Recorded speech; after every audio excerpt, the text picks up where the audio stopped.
Өмнө нь харагдаж байгаагүй шинэлэг хийц бүхий гар утас тогтоогч модон тавирыг төрөл бүрээр нь үйлдвэрлэж байгаа энэ залууг Батцэрэг гэдгээ.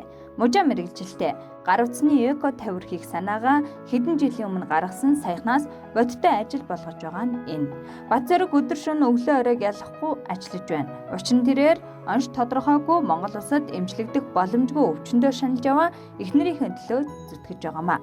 Давчуу цаг хугацаатаа уралдаж байгаа түүний хувьд гар утасны тавир олон нийтэд сурчилж нин даруй эхнэрийн эмчилгээний зардлыг босгох нь хамгийн чухал асуудал болоод байгаамаа. Тэрээр баялаг бүтээгчдийн дэмжих холбоонд гишүүнчлэлтэй тэмдэж баялаг бүтээгчдийг дэмжих холбоо 2020 оны удирдах зөвлөлийн анхны хурлаараа Батцэрэгийн асуудлыг ярилцаж эхнэрийнх нь эмчилгээнд зориулж түүнийг дэмжиж ажиллахаа илэрхийллээ.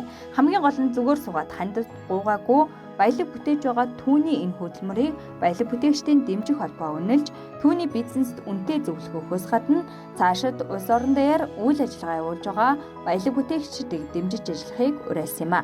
Үзэгчдийн нэмж дуулахад түүний сэтгэл урдуу шингэсэн энэ бүтээлийг үндэсний уламжлалт цагаан сарын баяраар худалдаа авч буцалтаа бэлгэлвэл тохиромжтойгоос гадна үнийн хувьд ч боломжтой гэдгийг баялаг бүтээгчид хэлж байлаа.